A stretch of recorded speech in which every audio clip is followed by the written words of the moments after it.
بسم اللہ الرحمن الرحیم یا ایہا الذین آمنوا اتقوا اللہ ولتنظر نفس ما قدمت لغد واتقوا اللہ ان اللہ خبیر بما تعملون۔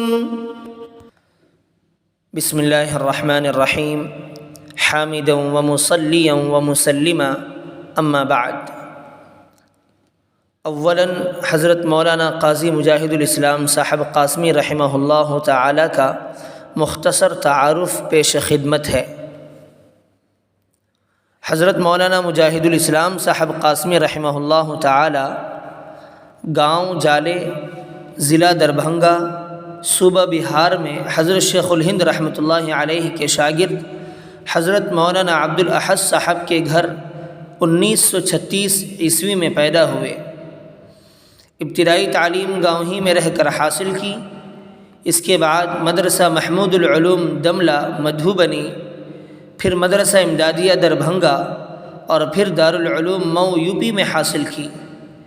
1951 میں ازہر ہند دارالعلوم دیوبند میں داخلہ لیا اور 1955 عیسوی میں فراغت حاصل کی۔ فراغت کے بعد جامعہ رحمانیہ مونگیر سے عملی زندگی کا آغاز فرمایا۔ 1962 میں امارت شرعیہ میں بحیثیت ناظم و قاضی تقرر ہوا۔ یہیں سے آپ کے روشن باب کا آغاز ہوتا ہے۔ چنانچہ آپ نے امارت شرعیہ کی تعمیر نو میں بڑھ چڑھ کر حصہ لیا، اس کو متحرک و فعال بنایا اور 1999 میں نائب امیر شریعت بہار و اڑیسہ مقرر ہوئے۔ مسلم پرسنل لا بورڈ کے قیام اور اس کو ترقی دینے میں بھی آپ کی خدمات قابل قدر رہی ہیں، جس کے آپ سن 2000 میں صدر منتخب ہوئے۔ 1989 عیسوی میں آپ نے اسلامک فقہ اکیڈمی ہند قائم فرمائی اور 1992 میں آل انڈیا ملی کونسل۔ آپ کی ملی و دینی خدمات کا دائرہ انتہائی وسیع اور ہمہ گیر رہا ہے۔ الحاصل بہت سے مناصب پر فائز رہ کر امت کی خدمات انجام دی اور ورثے میں علمی و تحقیقی بہت سی کتابیں چھوڑیں۔ بالآخر 4 اپریل سن 2002 میں مالک حقیقی سے جا ملے اور مہدولی گاؤں، ضلع دربھنگا، صوبہ بہار میں مدفون ہوئے۔ انا للہ و انا الیہ راجعون۔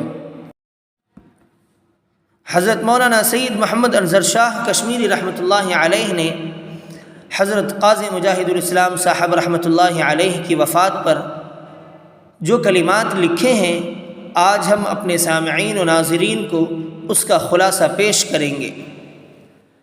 چنانچہ حضرت کشمیری رحمۃ اللہ علیہ فرماتے ہیں کہ برادر عزیز الاعز مولانا قاضی مجاہد الاسلام صاحب کے سانحہ وفات کی خبر پہنچی۔ یہ وحشت ناک خبر نہ صرف کسی ایک گھرانے، ایک صوبے یا ایک ادارے کی بربادیوں کی اطلاع تھی، بلکہ ملی سانحہ ہے جس کا زخم رستہ رہے گا، ایک خلا ہے جسے پر کرنے کے لیے تگ و دو کی جائے گی۔ کامیابی خدا تعالیٰ کی طرف سے ہے۔ آگے فرماتے ہیں کہ جب میں دارالعلوم دیوبند میں مدرس ہو چکا تھا تو قاضی مجاہد صاحب دارالعلوم میں طالب علم کی حیثیت سے داخل ہوئے۔ ان کی طالب علمی از اول تا آخر میری نظروں میں گھومتی ہے۔ فلاکت کے شکار اور غربت کے آثار ان کے اوپر نمایاں تھے۔ پاؤں میں ٹوٹی ہوئی چپل، ایک لنگی اور معروف طالب علمانہ دراز کرتا۔ سردی کا موسم آتا تو دیوبند کی سخت سردی میں ایک معمولی سی بھاگل پوری چادر ان کے بدن پر ہوتی، جو ان کے نصف اعلیٰ کے لیے بھی ناکافی ہوتی، مگر واقعی طالب علم تھے، پڑھنے میں ممتاز، صلاحیتوں میں طاق، بے حد خوش خط، ہر سال امتیازی نمبرات سے کامیاب، دور حدیث میں اول نمبر رہے۔ میرے برادر اکبر جناب سید اظہر شاہ قیصر مرحوم کو مردم شناسی کا ملکہ تامہ اور تربیت کا بہترین جوہر حاصل تھا۔ خدا جانے قاضی صاحب رسالہ دارالعلوم کے دفتر تک کیسے پہنچ گئے اور انہوں نے حسب معمول قاضی صاحب کی تربیت شروع کر دی۔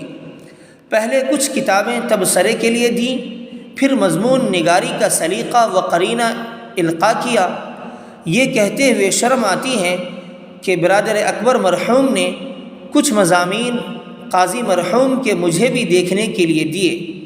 میں اس زمانے میں دارالعلوم کے صدر دروازے کے حجرے میں فروکش تھا۔ اس تقریب سے قاضی صاحب کی آمد و رفت میرے پاس شروع ہو گئی۔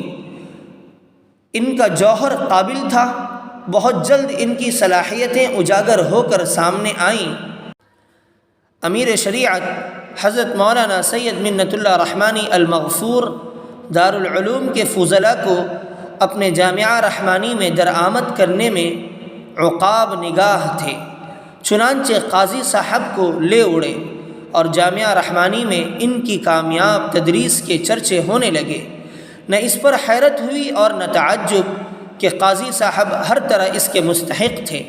پھر معلوم ہوا کہ وہ امارت شرعیہ کے شعبہ قضاء میں منتقل کر دیے گئے اور دیکھتے دیکھتے قاضی القضات کے منصب عالی تک پہنچے۔ امیر شریعت مولانا منت اللہ رحمانی مرحوم دارالعلوم کی شورا میں تشریف لاتے تو عموماً قاضی مجاہد صاحب ان کے رفیق سفر ہوتے۔ ادھر قاضی صاحب اپنے امیر شریعت کے مزاج شناس، سیاسی داؤ پیچ کو سمجھنے میں فہیم، اور قاضی صاحب کا ہر جواب امیر شریعت کے مزاج کے مطابق ہوتا۔ مسلم پرسنل لا بورڈ نابود سے بود ہو چکا تھا۔ حکیم الاسلام حضرت مولانا قاری محمد طیب صاحب رحمۃ اللہ علیہ اور حضرت مولانا علی میاں ندوی رحمۃ اللہ علیہ کے زمانہ صدارت میں مولانا منت اللہ رحمانی مرحوم جنرل سیکریٹری رہے اور بہت کامیاب دور رہا۔ بارہا دیکھنے کو ملا کہ اراکین کے غیظ و غضب، ان کے پرجوش نعروں اور ہنگامہ خیز مطالبوں پر امیر شریعت مرحوم حضرت مولانا منت اللہ رحمانی قاضی مجاہد صاحب کو جواب دہی کے لیے کھڑا کر دیتے، اور قاضی صاحب اپنی نرم و گرم مدلل گفتگو سے کبھی جلتی ہوئی آگ پر پانی ڈالتے تو اٹھتی ہوئی آندھی کو روکتے، امڑتے ہوئے طوفان کے مقابلے میں آتے، اور یہ بھی خوب جانتے کہ کون کہاں سے بول رہا ہے، اس کی چیخ و پکار کے پس پردہ کس کا ہاتھ کار فرما ہے۔ اس لیے حسب مرض نسخہ تجویز کرتے اور شافی پرہیز بھی۔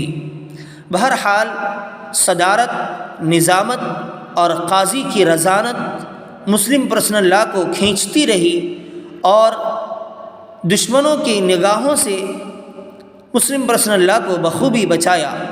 آدمی کو بھی خوب پہچانتے اور ہر ایک کے ساتھ اس کی حیثیت کے مطابق معاملہ ہوتا۔ ان کی صدارت کے فوراً بعد بنگلور میں بورڈ کا اجلاس منعقد ہوا۔ قاضی صاحب صبح گاہی ناشتے میں مصروف، ملاقات کے لیے میں حاضر ہوا تو خدام مجھ سے ناواقف تھے، مجھے واپس کر دیا۔ قاضی صاحب کو معلوم ہوا تو مجھے اندر بلایا، پھر ان خدام کو جو جھاڑ سنائیں وہ سورہ اسرافیل سے کم نہ تھی، بلکہ قیامت خیزی میں اس سے بھی بڑھ کر۔ مجھ سے خاص طور پر فرمایا کہ آپ کو اس موضوع پر تقریر کرنا ہے۔ قاضی مرحوم آخری دور میں علالتوں سے لبریز اور بیماریوں کا مجموعہ بن چکے تھے۔ مجھے ایک ذاتی کام کے لیے حضرت قاضی صاحب سے ملنا ضروری تھا۔ فون پر وقت طے ہوا اور میں مغرب کے بعد ان کی رہائش پر پہنچا۔ آپ صاحب فراش اور بستر پر نیم دراز تھے۔